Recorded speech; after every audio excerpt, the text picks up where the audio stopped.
Kobali Telugu web series రీసెంట్గా ఓటీటీకి వచ్చింది. Disney plus హాట్స్టార్లో అవైలబుల్గా ఉంది. రవి ప్రకాష్, రాఖీ సింగ్, తరుణ్ రోహిత్, శ్యామల ముఖ్య పాత్రలో నటించిన వెబ్ సిరీస్.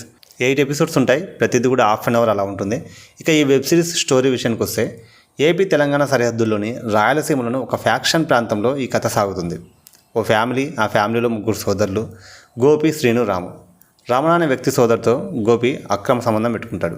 అయితే ఓ గొడవలో ఆమె మృతి చెందుతుంది. దీంతో గోపిపై పగ పెంచుకుంటాడు రమణ. గోపితో పాటు అతడి కుటుంబాన్ని నాశనం చేయాలని రమణ భావిస్తాడు. దీంతో అక్కడ జరిగే రక్తపాతాన్ని చూసి శ్రీను కూడా ఇందులోకి దిగుతాడు. ఆ తర్వాత జరిగే పగ, నమ్మక ద్రోహం వంటి అంశాలను ఈ కథ ముందుకు తీసుకెళ్తుంది.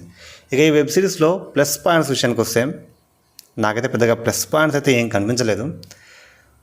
ఓవరాల్గా వాళ్ళ పర్ఫార్మెన్స్ పరంగా చూసుకుంటే ఎవరి పాత్రలకు వాళ్ళు న్యాయం చేశారు అన్న ఫీలింగ్ అయితే వచ్చింది. మైనస్ పాయింట్స్, ఈ వెబ్ సిరీస్ ప్రారంభంలో ఒక మంచి కథ చూడబోతున్నాం అనే ఫీలింగ్ కలుగుతుంది. అయితే కథ సాగుతున్న కొద్దీ ఈ వెబ్ సిరీస్ ట్రాక్ తప్పుతుంది. ఇలాంటి కథలు గతంలో చాలా చూసినట్లుగా మనకు అనిపిస్తుంది. దీంతో తర్వాత ఏం జరుగుతుందో మనం ముందే ఊహించగలం. ఇలాంటి కథకు డెప్త్ తీసుకొచ్చే సరైన స్క్రీన్ ప్లే మనకి ఇందులో మిస్ అయింది. ఈ కథలో ఎలాంటి ట్విస్టులు, ఆకట్టుకునే సీన్స్ కూడా ఏముండవు. వైలెంట్ సీన్స్ ఎక్కువ ఉండడంతో ప్రేక్షకులకు అంత ఇంట్రెస్ట్ అనేది రాదు.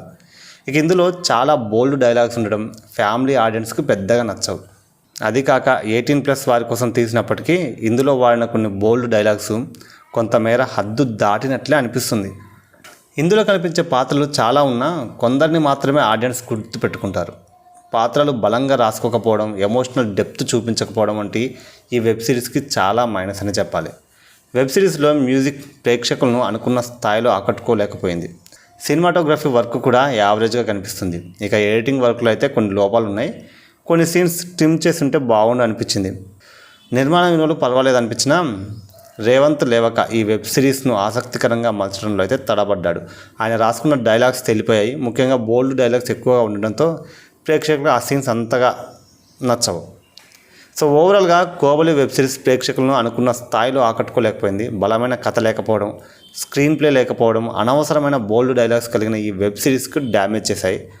రవి ప్రకాష్, రాఖీ సింగ్ డీసెంట్ పర్ఫార్మెన్స్ ఇచ్చినా ఓవరాల్గా ప్రేక్షకులకు ఈ వెబ్ సిరీస్ అయితే అంతగా ఆకట్టుకోలేదు.